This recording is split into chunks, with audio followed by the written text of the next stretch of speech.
What's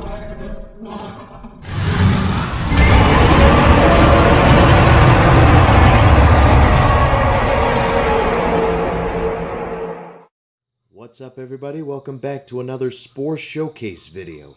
In today's video, I'm going to be showcasing even more creatures from Magnus. Mostly the ones from Phase 2. And let me know what you think of these guys in the comment section down below. And if you end up enjoying this video, be sure to leave a like and subscribe for more. It would really help out a ton. But without further ado, let's get into the video. Up first, we have the Diploguanodon, which is a descendant of the Iguanodon. And notice right away, like, it's got these, like, two Carnotaurus-like horns on its head, and kind of like a sail on its back, and it has that thumb spike and pinky spike. Didn't really do much to this guy, but yeah, I kind of wanted to make it look cool in a way.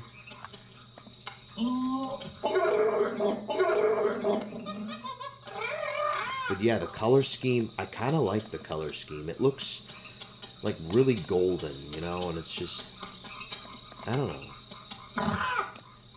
It actually does look really cool. But yeah, let me know what you think of this guy in the comment section down below. Let's move on to the next one. Up next, we have the Camilocanthosaurus, or the descendant of the Acrocanthosaurus. Its name means low-spined lizard,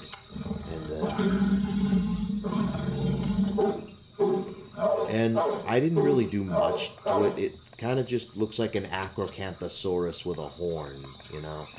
And I made it purple and orange. It's kind of based on the vivid skin for Jurassic World Evolution, but yeah. Let's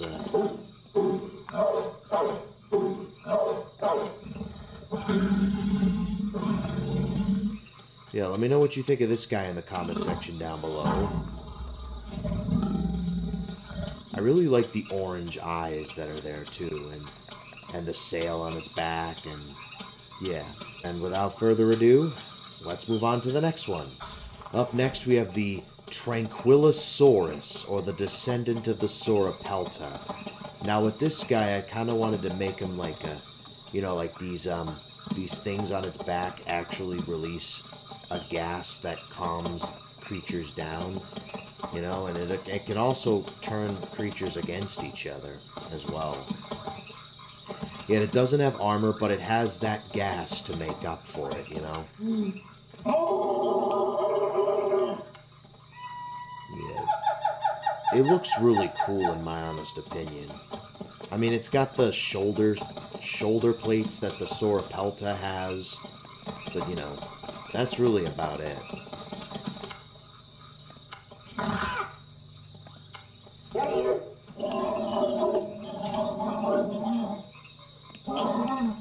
But yeah, let me know what you think of this guy in the comment section down below. And without further ado, let's move on to the next one. Up next, we have the Ursasuchus, or the descendant of the Suchomimus. Now for this guy, I kind of wanted to make him basically a cross between a dinosaur and a bear. Notice how he stands a little more upright, you know, kind of like a bear when it's on its hind legs. And it's kind of brown like a bear with white spots, and it's got that sail that a Suchomimus would normally have, along with the long snout, and its hooked claws are actually a lot bigger than usual, you know. But yeah, I wanted to do a little something with it. It kind of looks almost humanoid, if I do say so myself. But yeah, let me know what you think of this guy in the comment section down below, and I really like this guy, to be honest with you. But yeah, let's move on to the next one. Up next, we have the Mortemminnoris, or the descendant of the Concavinator. Now with this guy, I kind of wanted to basically make him a miniature version of the Mortem Supremus. And notice how it's got iconic concavinator sail or plates or whatever it's called, but it's got quills and, you know, and these spiked things on its tail, and I wanted to make this guy kind of look cool, you know, with the yellow and the white and the red. I love the bright yellow eyes as well. Kind of makes it look a little intimidating.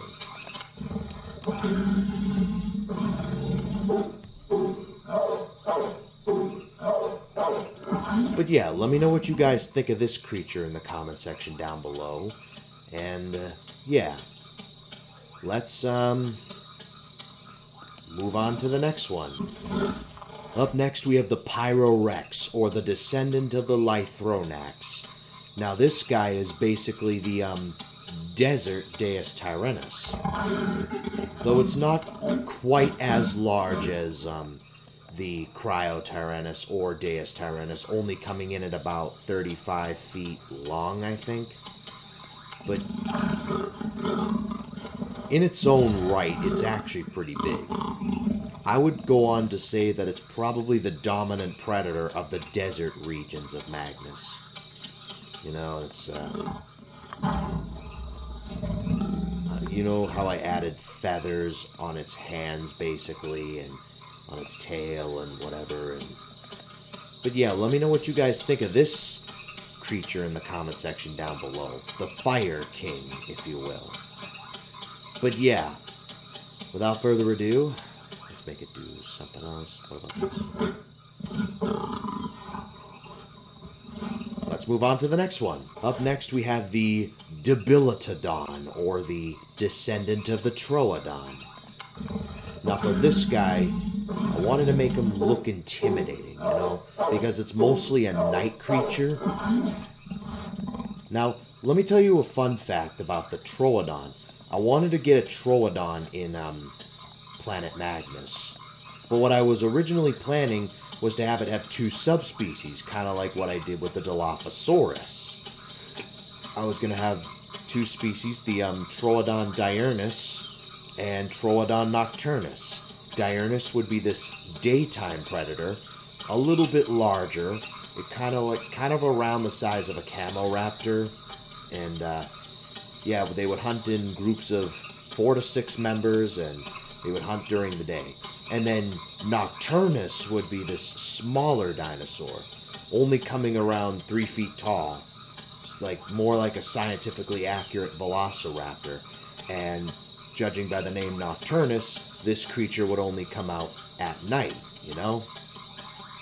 But yeah, let me know what you think of this guy in the comment section down below, with the soulless eyes and the spikes and quills and the raptor claws. But yeah, let me know what you think of this guy in the comment section down below. And without further ado, let's move on to the next one. Up next, we have the Malanychus, aka the Deinonychus descendant. Now with this guy, I wanted to make him look malicious as possible. You know, because Malanychus' name means malevolent claw. Like, basically these guys like to torture their prey before eating it, you know? And they like to make their prey suffer for some reason, because, I don't know, they just enjoy it, you know?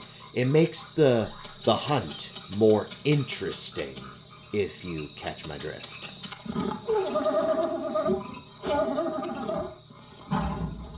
Like how I added the spikes, and it mainly had spikes, not really quills per se, but spikes. And the red eyes make it look very malicious, and yeah, it's extremely intimidating creature, if I do say so myself. But let me know what you think of the Malanychus in the comment section down below. And without further ado, let's move on to the next one. Up next we have the Perfectasaura, or the Maiasaura descendant. Now, I didn't really know what to do with this guy, so I kind of just added these things on its head and kind of made it like a black and purple and blue color. I don't know.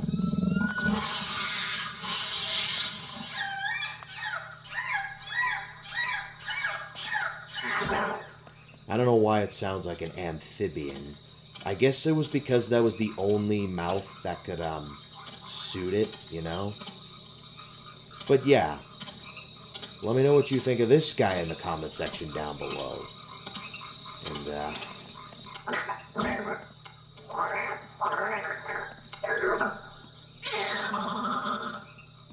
I think he kind of looks good, you know? Or she, because mostly mothers. Its name means perfect mother lizard. So, yeah. But yeah, let me know what you think of the comment section down below of this guy. And without further ado, let's move on to the next one. Up next, we have the Steneodon, or the Plateosaurus descendant. Again, I really didn't know what to do with this guy, so I basically added a sail on its back with, like, sharp claws on its hands. But yeah, I wanted to make him be able to fight.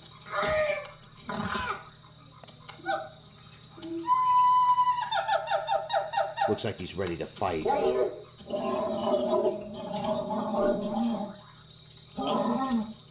And yeah, like, I wanted to add the Plateosaurus because I felt like Project Prehistorica lacked Triassic creatures. But yeah, let me know what you think of this guy in the comment section down below. And without further ado, let's move on to the next one. Up next, we have the Threehumped Camel, which is actually a creature native to the planet.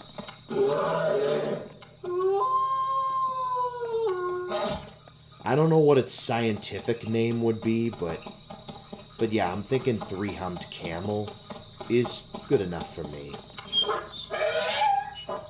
And you know, the fun fact about this guy, I think, is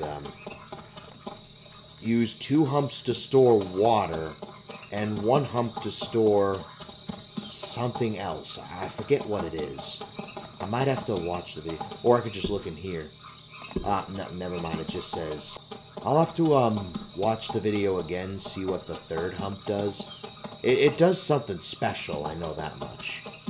But yeah, let me know what you think of this guy in the comment section down below. And without further ado, let's move on to the next one. Up next, we have the Brontodon, which is another creature native to the planet. Think of it as like a cross between a rhinoceros and a triceratops. Notice how it loses its triceratops tail, but it keeps the frill and the head, but it's got the horns shaped like a rhino and stuff like that, you know. Sounds like a monkey because it's the mouth that suits it the most, you know.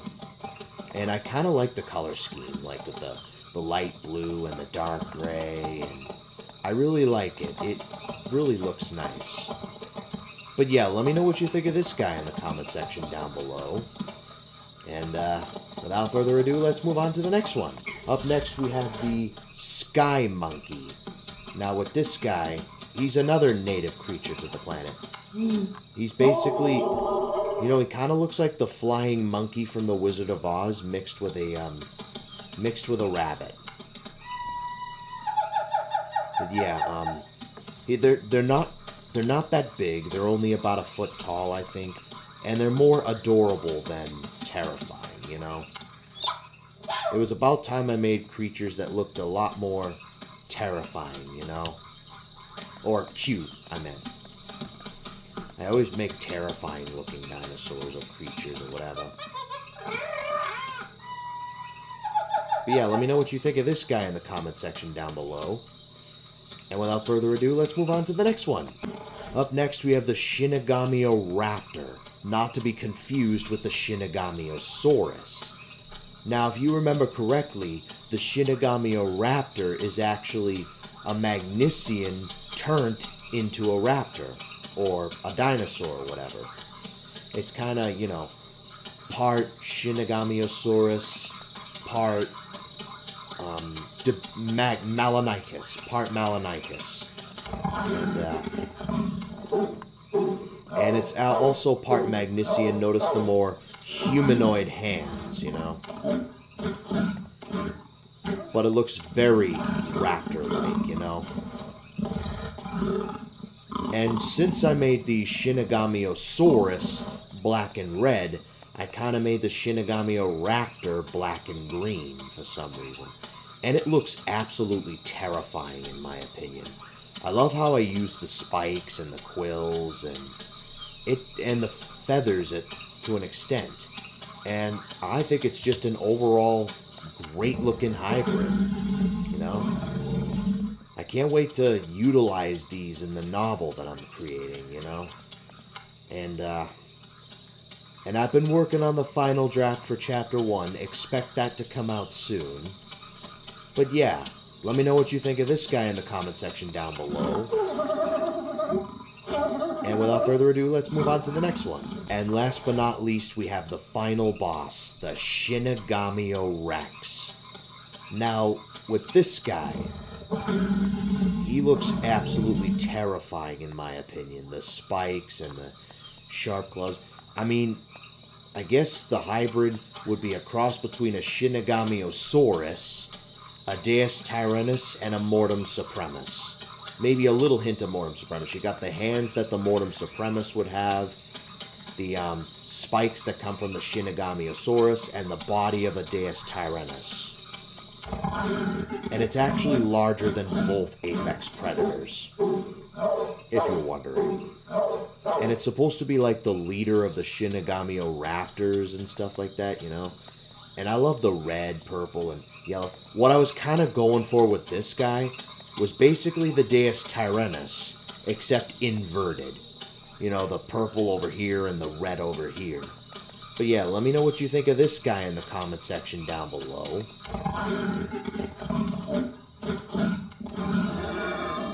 And yeah, that is going to have to do it for this episode. If you enjoyed it, be sure to leave a like and subscribe for more. It would really help out a ton. And until next time, I will see you guys in the next one.